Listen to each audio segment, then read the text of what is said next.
Welcome to Cooking with Shelly. Today I'm going to show you how to make this amazing Jamaican green seasoning. If you want to see how I put it all together, just keep on watching.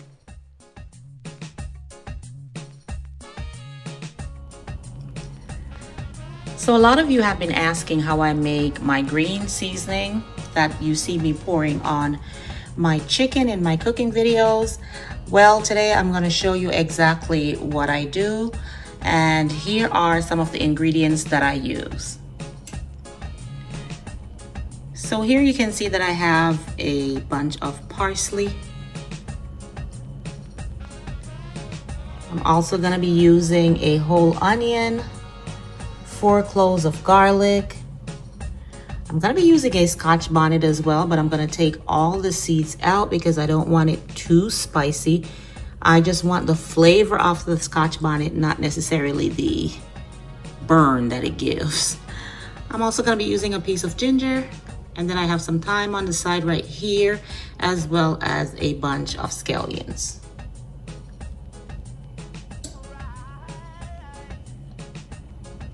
Now, when you make your green seasoning, guys, it's up to you as to what you want to add to it. These are the herbs that I'm adding for today, and I'm not making too much today. I'm just making about enough to serve me for 2 days. But like I said, you can add whatever you want. I have parsley here, scallion, thyme. You see the ingredients, but if you want to add things like cilantro, peppermint, leaves, whatever you like, you can add it to it.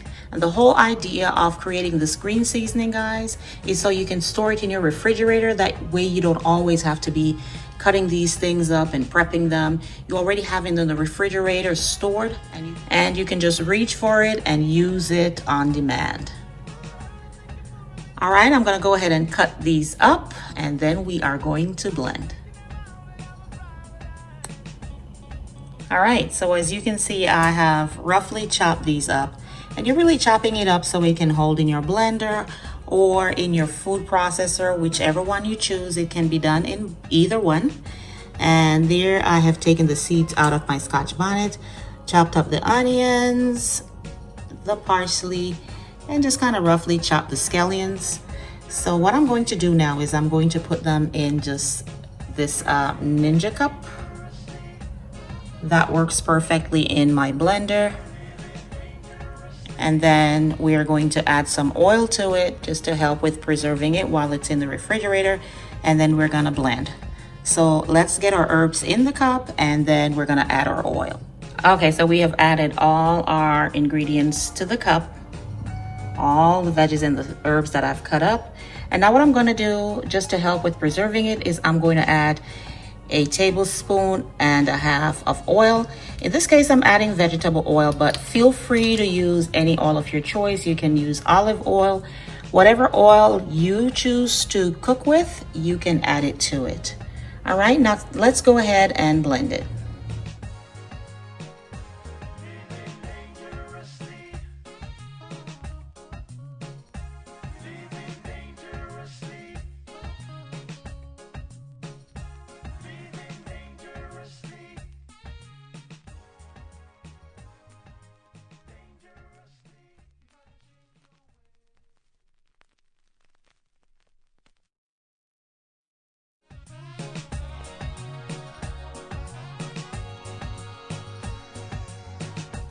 And there you have it, guys. It is that simple. It is that easy.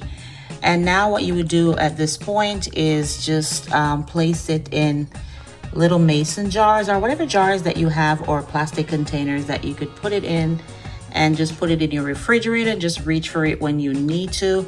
It smells amazing in my kitchen right now, and this will help to season and marinate anything that you're cooking, fish, meat, whatever it is. Absolutely beautiful. Like I said, this is gonna last me maybe just a couple of days.